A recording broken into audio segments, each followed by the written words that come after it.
আসসালামু আলাইকুম। শুভ সকাল। ভিলেজ লাইফ উইথ প্রবাসীর বউ থেকে ফাতেমা বলছি। প্রতিদিনই তো আপনারা ভিন্ন ভিন্ন আইটেমের ভিডিও দেখেন, ভিডিও দেখতে পছন্দ করেন। তো আমিও তার ব্যতিক্রম না। আসলে প্রতিদিন এক কাজ, যেহেতু গ্রামের বউ আমরা,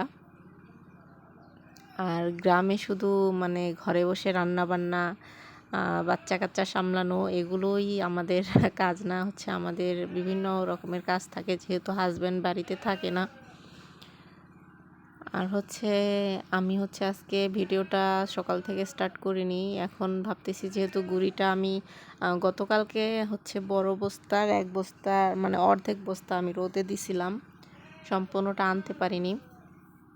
তো ভাবতেছি যে আজকে বাকি যে গুঁড়িগুলো ছিল সেগুলোই আমি রোদে শুকাতে দেবো। আর দেখেন, আমাদের উঠানে একদমই রোদ পড়ে না, অল্প অল্প যতটুকু রোদ আর কি, ওইখানেই শুকাতে হয়, কিছু করার নাই। আর আমার গত বছর যে দাউর কিনছিলাম আমি মিল থেকে, সেগুলো অনেক আগেই পোড়া হয়ে গেছে। তারপরে আমি আরও 8 মণ লাকড়ি নিয়ে আসছি। তো আনার পর শুধু লাকড়ি দিয়ে জাল ভালো জ্বলে না, হ্যাঁ ঠিক আছে জ্বলে, কিন্তু যদি আমি সাথে একটু গুঁড়ি ব্যবহার করি তাহলে খুব সুন্দর জালটা হয়। তো সেজন্যই আমার যেহেতু গুঁড়িও নাই, তো ভাবতেছি যে এই যতটুকু রোদ আছে অতটুকু রোদেই এক বস্তা গুঁড়ি শুকায় নিই। এক বস্তা গুঁড়ি শুকাইলে অনেক দিন চলে যাবে আর কি, প্রায় 8-10 বস্তা। তো আমি গুঁড়িগুলা নেড়ে দিলাম। এই তো তারপর রান্না বসায় দিছি। এক পাশে গরুর জন্য পানি দিছি, আর এক পাশে আমার ভাত দিলাম। তো গরুর পানি হয়ে গেলে আর ভাত বলক আসলে আমি গরুকে খাওয়াইতে যাব, আর তরকারি রান্না করব। এই দেখেন, আমি গাপলা ভর্তি করে কিন্তু গুঁড়ি নিছি। আমার লাকড়ি কম হলেও সমস্যা নাই, কিন্তু গুঁড়ি দিলে চুলা ভালো জ্বলে মাশাল্লাহ। এদিক দিয়ে আমি রান্নাটাই তো চাপাই দিলাম, আর গুঁড়ির সাথে সাথে বড় একটা লাকড়ি দিলাম। এই একটা লাকড়িতেই আমার দেখা যায় রান্না বান্না কমপ্লিট হবে ইনশাল্লাহ। হতো না যদি আমি গুঁড়ি ব্যবহার না করতাম, তাহলে আমার লাকড়ি আরও বেশি প্রয়োজন ছিল। যেহেতু গুঁড়ি ব্যবহার করতেছি, তাই অল্প লাকড়িতেই আমার রান্না হয়ে যায়। আর ভিডিও শুরুতেই আমি আমার প্রিয় ভাই এবং আপুদের উদ্দেশ্যে একটা কথাই বলবো, প্লিজ ভিডিওটা যে যেখান থেকেই দেখা শুরু করছেন একটা লাইক দিয়ে পুরো ভিডিওটা কন্টিনিউ করুন। দেখতে দেখতেই কিন্তু মানুষের প্রতি মানুষের ভালোবাসা, ভালো লাগা হয়ে যায়। তো ইনশাল্লাহ একদিন আমার প্রতিও আপনাদের ভালোবাসা হবে, আমি আশা রাখি।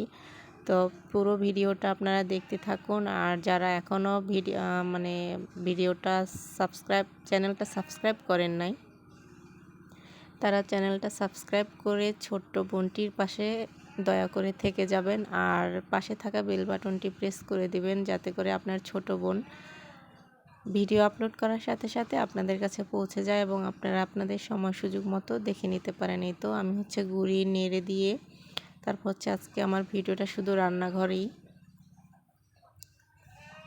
তো মাছ ভুনা করব, আর আনাজ কপি রান্না করব। আনাজ কপি ভাবছি নিরামিষ রান্না করব, আর মেয়ের জন্য আমার জন্য মাছ দিয়ে কিছু কিছু তরকারি আছে আমার কাছে ভালো লাগে, বিশেষ করে আনাজ কপি, তারপর সিম, এগুলো নিরামিষ ভালো লাগে আমার কাছে। তো আমি আনাজ কপির মধ্যে একটা আলু দিয়ে নিরামিষ রান্না করব, আর মাছ শুধু ভুনা করব। আর আমি প্রতিদিন কিভাবে রান্না করি, লাকড়ি গুঁড়ি ব্যবহার করি, সেটা এই তো আজকের ভিডিওর মধ্যে তুলে ধরবো। আর আমাদের এখানে যেহেতু জায়গা কম আর ফ্যামিলি বেশি, আমরা 3 জায়ের 3 চুলা। তো আমি ওরসায় রান্না করি, আর আমার যা পাশেই এক সিরিয়ালে আমাদের ঘরে যদি কেউ আসে তাহলে দেখবি শুধু চুলা আর চুলা। দেখা যায় 8 থেকে 9টা চুলা, আমার দু মুখের চুলা আছে, তারপর ভাবির আছে 2 পাইকা চুলা।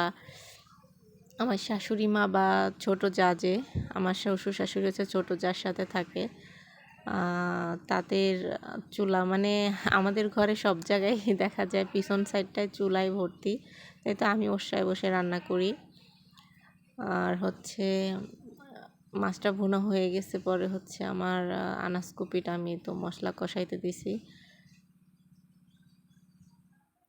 আর ভাতও প্রায় হয়ে যাবে। এই তো আমি তরকারিটা বসায়া হচ্ছে গরুর জন্য যে পানিটা গরম করে রাখছি এগুলো ঠান্ডাও হয়ে যাইতেছে। তারপর হচ্ছে আমি চলে যাব আর কি খাওয়ানোর জন্য।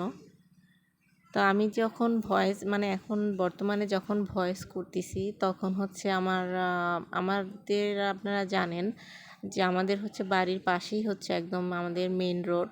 তো সেই রাস্তা মেরামতের কাজ চলতেছে, সেখানে মানে মেশিনের শব্দে প্রচুর। এক হচ্ছে আমাদের সমিলের শব্দ, আবার হচ্ছে মেশিনের শব্দ, মানে সকাল থেকে এটা কন্টিনিউ চলতেই আছে। তো ভয়েস করার জন্য মানে আমি সময় পাচ্ছিলাম না। তো এখন যেহেতু মেয়েটা একটু ঘুমাইছে, আমি বেশিরভাগ সময় দুপুরবেলা ভয়েস করি, কারণ মেয়ে এই সময়টা ঘুমায় থাকে, আমার একটু সুবিধা হয়। আর নয়তো বারবার মোবাইল নিতে চায় বা মানে ঝামেলা হয় আর কি।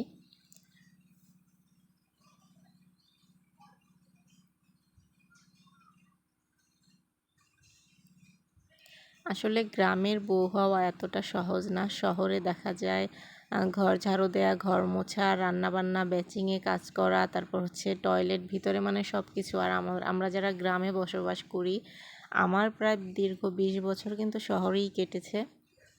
আমার শৈশব, ছোটোবেলা মানে কৈশোর সব কিছুই আমি শহরেই ছিলাম। শুধুমাত্র বিয়ের পরই আজকে 8 বছর ধরে আমি গ্রামে আছি।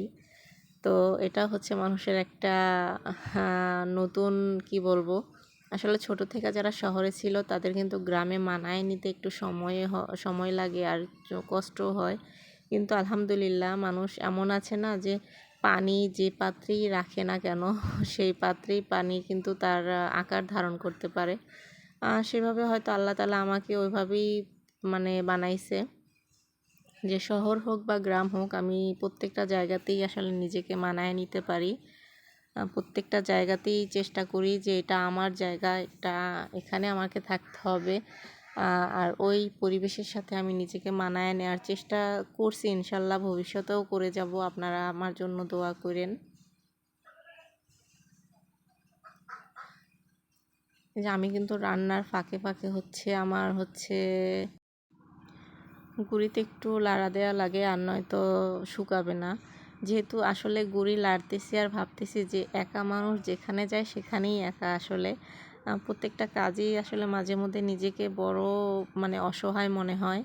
এই রান্না বান্না রেখে তারপর হচ্ছে আমাকে আসতে হইলো গুঁড়ির কাছে গুঁড়ি লাড়া দিতে, মেয়ে দেখার জন্য, গরু বাছুর হাঁস মুরগি মানে ইত্যাদি সব কিছু। তো মাঝে মধ্যে হিমশিম খাওয়া লাগে আমার কাজের জন্য।